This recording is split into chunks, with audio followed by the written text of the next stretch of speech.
नमस्कार दोस्तों, स्वागत है आपका एक बार फिर से। देखिए, जो राजस्थान अध्ययन कक्षा 10 की जो वस्तुनिष्ठ प्रश्न श्रृंखला हमारी जो चल रही है, इससे पहले हमने 60 प्रश्न है वो कंप्लीट कर लिए हैं। आज हम देखेंगे 60 से आगे के प्रश्न। और इससे पहले हमने कक्षा 9 का भी एक कंप्लीट वीडियो तैयार किया है, जिसमें 100 महत्वपूर्ण प्रश्न हैं जो आगामी सेकंड ग्रेड और रीट मुख्य परीक्षा दोनों के लिए काफ़ी महत्वपूर्ण है। देखिए, खासकर सेकंड ग्रेड के लिए सभी वीडियो महत्वपूर्ण रहेंगे, क्योंकि जो स्कूल व्याख्याता एग्जाम हुई है उसमें भी जो राजस्थान की कला संस्कृति और आंदोलन संबंधी जितने भी प्रश्न आए हैं वो इन्हीं पुस्तकों में से लिए जा रहे हैं। तो हो सकता है आगामी सेकंड ग्रेड में, और खासकर देखिए जो आरपीएससी इस बार राजस्थान जीके पर ज़्यादा ध्यान दे रही है, तो राजस्थान के जितने भी जो प्रश्न हैं वो राजस्थान अध्ययन अगर आप पढ़ोगे कक्षा 6 से 10 तक की, तो आप फायदे में रहोगे। और उसी प्रकार इसी तौर पर मैंने ये प्रश्न है वो तैयार किए हैं। तो चलिए देखते हैं आगे के प्रश्न आज के। संत जाम्बोजी ने 1536 में अपना नश्वर शरीर है वो कहाँ पर त्यागा था? ऑप्शन में दिए गए मुकाम, लालासर, तालवा और जागुल। तो इनमें से कौन सा स्थान है जहाँ पर विश्नोई संप्रदाय के प्रवर्तक संत जाम्बोजी ने अपना शरीर है वो त्याग दिया था? तो इसका जो राइट आंसर है ऑप्शन नंबर सेकंड, लालासर। देखिए, तालवा के निकट इनको समाधिस्थ किया गया था और यह स्थान मुकाम कहलाता है, इसलिए मुकाम है विष्णु संप्रदाय से संबंधित है। कई बार एग्जाम में ऐसे भी पूछा जाता है कि मुकाम किसके लिए प्रसिद्ध है, जैनियों के लिए, विष्णुइयों के लिए, जसनाथियों के लिए। इस प्रकार से प्रश्न है वो एक बार पूछा गया है। तो देखिए, मुकाम इसीलिए प्रसिद्ध है क्योंकि यहाँ पर तालवा के निकट जो स्थान है वहाँ पर इनको समाधिस्थ किया गया और यह स्थान है वो मुकाम कहलाता है। और वर्ष में 2 बार देखिए यहाँ पर मेला आयोजित किया जाता है, फाल्गुन महीने में और आश्विन की अमावस्या को। यहाँ पर वर्ष में 2 बार है वो संत जाम्बोजी के विष्णुई संप्रदाय का वो मेला आयोजित किया जाता है। आगे है, संत जसनाथ जी के बारे में कौन सा कथन है वो असत्य दिया गया है? पहला है, हमीर जी जानी जाट और रूपा दे के ये पुत्र माने जाते हैं, यानी इनके पिताजी का नाम हमीर जी और माता का नाम रूपा दे। जसनाथ जी ने लोहे पांगल नामक एक तांत्रिक का घमंड है वो चकनाचूर किया था, यानी लोहे पांगल नामक एक तांत्रिक को इन्होंने हराया था। इसके बाद संत जाम्बोजी के समकालीन थे और उनके चमत्कारों से प्रभावित होकर दिल्ली के सुल्तान इब्राहिम लोदी ने इनको है कतरियासर के पास भूमि है वो दान में दी थी। तो इनमें से आपको ये बताना है कि इनमें से कौन सा कथन है वह सत्य है। तो ऊपर के जो तीनों विकल्प दिए गए हैं बिल्कुल सही हैं, ये जाम्बोजी के समकालीन भी थे। लोह पांगल तांत्रिक का इन्होंने घमंड चकनाचूर किया था और उनके माता पिता का नाम भी बिल्कुल सही है। ऑप्शन नंबर 4 में क्या, देखिए क्या गलत है इसमें, कि उनके चमत्कारों से प्रभावित होकर दिल्ली का सुल्तान इब्राहिम लोदी है, इन्होंने इनको कतरियासर के पास भूमि नहीं दी थी, बल्कि कौन था दिल्ली का सुल्तान? तो सिकंदर लोदी था। सिकंदर लोदी है, उसने इन्हें कतरियासर के पास है वो भूमि प्रदान की थी। और इनके अलावा देखिए एक प्रमुख बात है कि 24 वर्ष की अल्पायु में ही आश्विन शुक्ल सप्तमी को इन्होंने समाधि ली थी कतरियासर बीकानेर में। तो कतरियासर बीकानेर स्थान ध्यान में रखना है, और 24 वर्ष की अल्पायु में इन्होंने वहाँ पर समाधि ली थी। इसके अलावा जो इनके उपदेश हैं, उपदेश से संबंधित 2 ग्रंथ आपको ध्यान में रखने, एक तो है सिम्बुदड़ा और एक है कोंडा। तो अगर आपको एग्जाम में ऐसे पूछा जाता है कि सिम्बुदड़ा और कोंडा नामक ग्रंथ का संबंध किससे है या किस संत से संबंधित है, ये तो संत जसनाथ जी के जो उपदेश हैं वो सिम्बुदड़ा और कोंडा नामक ग्रंथों में संकलित किए गए हैं। आगे देखते हैं, गरीबदास, मिस्किनदास, सुंदरदास और बखनाजी, रजब जी, माधवदास, ये किस संत के शिष्य थे? देखिए, सेकंड ग्रेड में एक बार ये सेकंड ग्रेड 2015-16 के जो एग्ज़ाम हुआ था उसमें ये प्रश्न ऐसा का ऐसा ही पूछा गया था, जिसमें इन्हीं का नाम दिया गया, गरीबदास जी, मिस्किनदास, सुंदरदास, बखनाजी और रजब जी और माधवदास जी। तो ये किसके संत थे ये बताने? संत हरिदास, लालदास, मावजी या संत दादू दयाल, इनमें से किसके शिष्य थे? तो राइट आंसर हो जाएगा संत दादू दयाल, ऑप्शन नंबर 4। ये दादू दयाल के शिष्य थे। दादू दयाल के लिए एक महत्वपूर्ण स्थान भी कई बार पूछा जाता है, नारायणा जो जयपुर स्थान है वो संत दादू दयाल से ही संबंधित है। आगे देखते हैं, फूलडोल महोत्सव का संबंध किस संप्रदाय से है? फूलडोल का जो उत्सव आयोजित किया जाता है उसका संबंध किस संप्रदाय से? विश्नोई संप्रदाय से, लालदासी संप्रदाय, रामसनई संप्रदाय या फिर जसनाती संप्रदाय? राइट आंसर क्या हो जाएगा? ऑप्शन नंबर 3, रामसनई संप्रदाय से संबंधित है फूलडोल का उत्सव। देखिए, जो रामसनई संप्रदाय है इसकी 4 प्रधान शाखाएँ हैं। कौन कौन सी हैं? कई बार एग्जाम में पूछी जाती हैं। इनमें देखिए, रामचरण जी, इसके जो रामसनई संप्रदाय है शाहपुरा का संस्थापक माना जाता है रामचरण जी को। रेण जो शाखा है उसका दरियाव जी हो जाएंगे। सिंहतल शाखा है वहाँ पर हरि रामदास जी, और खेड़ापा का कर देंगे रामदास जी। तो 3 शाखाएँ ये होगी। और चौथी शाखा जो रामशरणी संप्रदाय की जो चौथी शाखा मैंने आपको बताई है वो किससे संबंधित है? रामचरण जी से, जो शाहपुरा का संस्थापक माने जाते हैं। तो शाहपुरा शाखा से रामचरण जी, रेण से दरियाव जी, सिंहतल से हरि रामदास जी, खेड़ापा से रामदास जी। तो ये शाखाएं बहुत महत्वपूर्ण हो जाती हैं क्योंकि एग्जाम में मिलान करने वाला प्रश्न है वो हर बार इसी प्रश्न से इसी प्रकार से पूछा जाता है। आगे देखते हैं, निम्नलिखित में से किसे राजस्थान की दूसरी मीरा के नाम से जाना जाता है? राजस्थान की मीरा की उपमा किसे दी गई है? नारायणी देवी, संत भूरीबाई, रमाबाई या फिर संत राणाबाई। राइट आंसर क्या हो जाएगा 65 नंबर क्वेश्चन का? ऑप्शन नंबर 4 संत राणाबाई है, इसे राजस्थान की दूसरी मीरा के नाम से जाना जाता है। देखिए जो राणाबाई है इनका जन्म हुआ था नागौर जिले में, एक गांव है हरनावा, हरनावा मकराना नागौर जिले में इनका जन्म हुआ था। और ये संत जो चतुरदास जी हैं उनकी शिष्या थी। तो ये भी पूछा जा सकता है राणाबाई किसकी शिष्या थी? संत चतुरदास जी की। और इनका जन्म हुआ हरनावा गांव मकराना नागौर में। इन्हें राजस्थान की दूसरी मीरा के नाम से जाना जाता है। आगे देखिए, दांतों में सोने की परत की खोल बनाकर चढ़ाई जाती है, उसे क्या कहा जाता है? आभूषण से संबंधित है ये। दांतों में सोने की परत जो का खोल बनाकर जो चढ़ाया जाता है उसे क्या कहा जाता है? चौंप, बारी, रखन या फिर दामना। इसका जो राइट आंसर है वो क्या हो जाएगा क्वेश्चन नंबर 66 का? रखन। विकल्प नंबर 3, जो दांतों में सोने की देखिए परत चढ़ाई जाती है उसे कहा जाता है रखन कहा जाता है। बारी क्या है? इसमें जो बारी दिया गया है ये नाक का आभूषण है, नाक में पहना जाता है। और दामना है वो अंगुली में पहना जाता है। और इसके अलावा जो चौंप दिया गया है ये क्या होता है? ये देखिए दांतों के बीच जो सोने की कील जड़वाई जाती है उसे चौंप कहा जाता है। अब चौंप और रखन में आप कंफ्यूज हो सकते हैं, दोनों एक जैसे लगते हैं कि अगर दांतों के बीच सोने की कील जड़वाई जाती है तो उसे कहेंगे हम चौंप। और अगर दांतों में सोने की देखिए परत की खोल बनाकर चढ़ाई जाती है तो उसे क्या कहा जाएगा? रखन। ये दोनों में अंतर समझने की कोशिश कीजिए, चौंप और रखन में। दोनों प्रश्न है किसी भी तरह से पूछे जा सकते हैं। आगे देखिए, नेवरी नामक आभूषण है वो स्त्रियां वो कहाँ पर धारण करती हैं? नाक, कान, हाथ या पाँव। शरीर के किस हिस्से का आभूषण है ये नेवरी? राइट आंसर क्या हो जाएगा? ये पैर का आभूषण है, पैर में पहना जाता है। पैर में इसके अलावा कौन कौन से पहने जाते हैं एक बार हम रिवीजन कर लेते हैं उनका। देखिए पैर में नेवरी तो है, उसके अलावा कड़ा, लंगर, पायल, झांझर, पायजेब और नूपुर।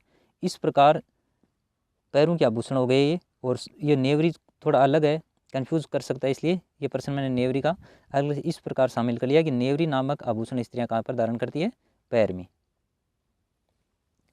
आगे देखते हैं, पोत, हंकर, सरी, बजट्टी, चंपकली नामक आभूषण महिलाएं कहाँ पर धारण करती हैं? देखिए बजटी है तो रीट में पूछा भी गया है और कई बार एग्जाम में दिया गया बजटी। तो बजटी से आपका अगर आपको याद आता है तो पता चल जाएगा ये सभी किसके आभूषण हैं? ये हैं गले के। ऑप्शन नंबर फर्स्ट इसका सही आंसर हो जाएगा। गले के कौन कौन से आभूषण हैं? पोत, हंकर, सरी और बजटी। और इसके अलावा देखिए चंपकली। ये बजटी और चंपकली है ये सबसे महत्वपूर्ण है, एग्जाम में है वो, ये बार बार पूछे जाते हैं तो इसका खास तौर से ध्यान रखिएगा। ये सभी गले के आभूषण हैं।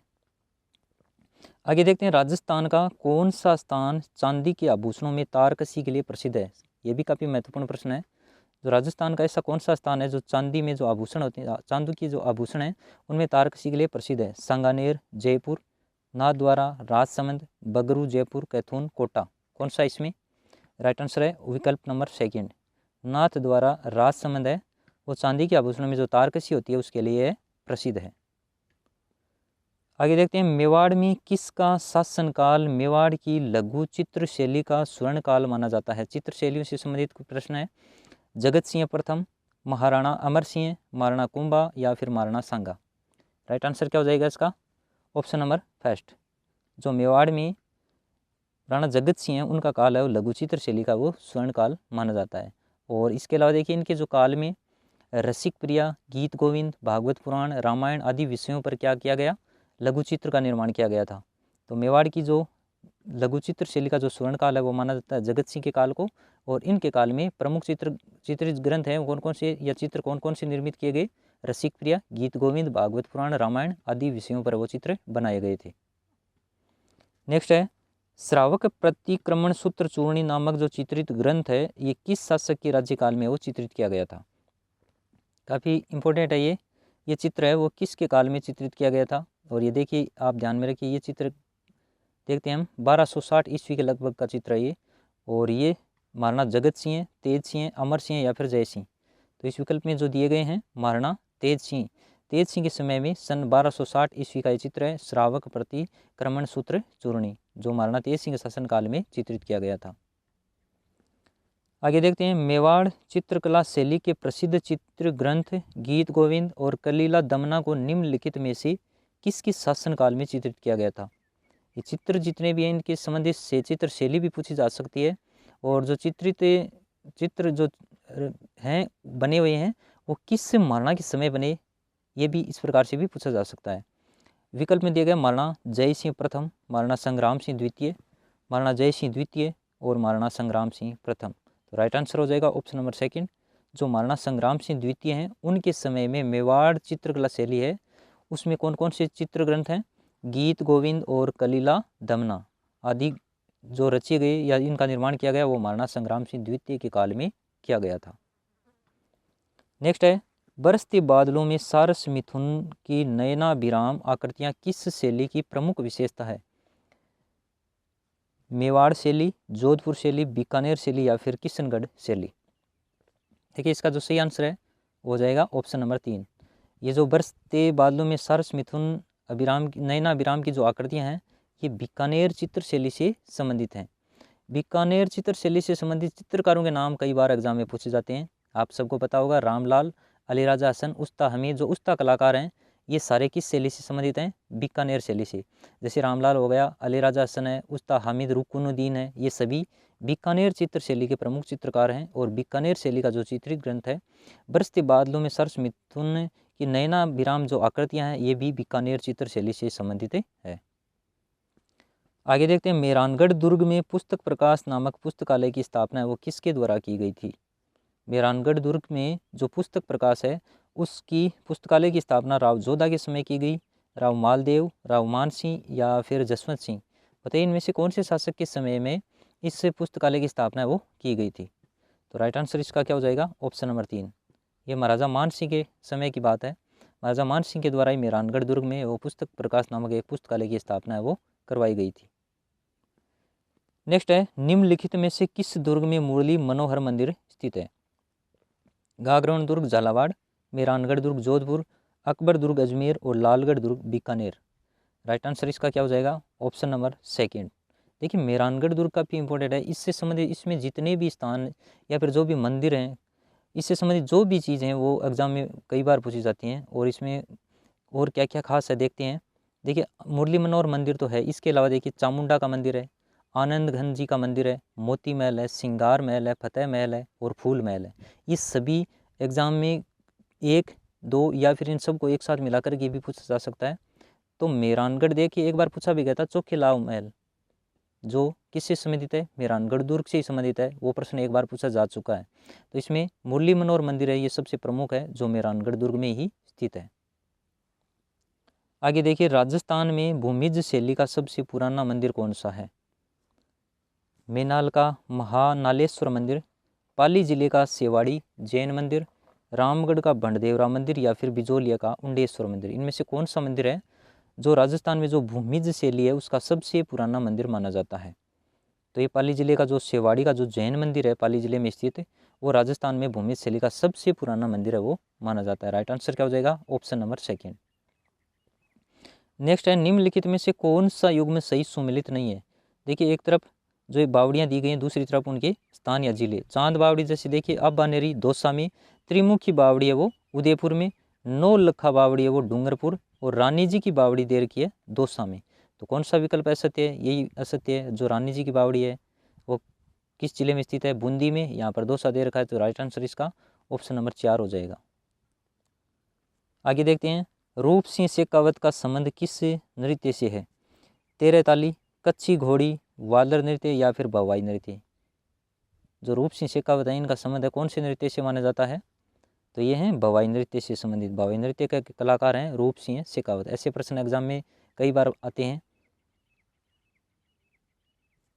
आगे देखिए, निम्नलिखित में से कौन सी बोली पूर्वी राजस्थान की नहीं है। पूर्वी और पश्चिमी राजस्थान की जितनी बोलियां हैं वो आपको ध्यान में रखनी है। तो इनमें से आपको देखिए 3 तो पूर्वी बोली से संबंधित हैं, एक है वो पश्चिमी राजस्थान से है या फिर पूर्वी राजस्थान से संबंधित नहीं है। देखिए ढूंढाड़ी है, हाड़ौती, बागड़ी और मेवाती दी गई है ऑप्शन में। राइट आंसर इसका क्या हो जाएगा, बागड़ी। ये पूर्वी राजस्थान की नहीं है। पूर्वी राजस्थान की देखिए ढूंढाड़ी है, हाड़ौती है, मेवाती है और इसके अलावा एक अहीरवाटी है, वो भी ध्यान में रखना है। कौन सी है, अहीरवाटी। तो ये पूर्वी राजस्थान की होगी। पश्चिमी राजस्थान की अगर आपसे पूछी जाए तो देखिए मारवाड़ी, मेवाड़ी, बागड़ी और शेखावाटी, ये सभी किस्से में आ जाएंगी, ये पश्चिमी राजस्थान की बोलियां मानी जाएंगी। नेक्स्ट है, निम्नलिखित में से कौन सी रचना रानी लक्ष्मी कुमारी चुंडावत से संबंधित नहीं है, यानी रानी लक्ष्मी चुंडावत की नहीं है। अमोलकवात, मांझल रात, की उतरियो है अबू, गिर ऊंचा ऊंचा गढ़ा, कौन सी है। अगर आपने राजस्थान अध्ययन कक्षा 10 की जो राजस्थानी भाषा और साहित्य वाला टॉपिक या अध्याय आपने अगर पढ़ा है तो उसमें महत्वपूर्ण ज़्यादा नहीं, विस्तार से नहीं है, संक्षिप्त रूप में दिया गया है और उसमें से आप पहचान सकते हैं इनमें से कौन सी है वो लक्ष्मी कुमारी चुंडावत से संबंधित नहीं है। देखिए की उतरियो है आबो, ये किसकी है, ये है मालचंद तिवाड़ी की और काफ़ी महत्वपूर्ण इंपॉर्टेंट है। ये एग्जाम में अकेली देकर के भी पूछा जा सकता है। तो ये लक्ष्मी कुमारी चुंडावत से संबंधित नहीं है, एग्जाम में हर बार लक्ष्मी कुमारी चुंडावत से संबंधित प्रश्न आता है। तो अमोलक बात, मांझल रात की, गिर ऊंचा ऊंचा गढ़ा, ये सभी लक्ष्मी कुमारी चुंडावत की हैं, लेकिन की उतरियो आबो ये किसकी है, ये मालचंद तिवाड़ी की। तो ये थे अपने आज के प्रश्न। वीडियो पसंद है तो लाइक शेयर एंड कमेंट जरूर कीजिएगा। मिलते हैं अगले वीडियो के साथ। धन्यवाद।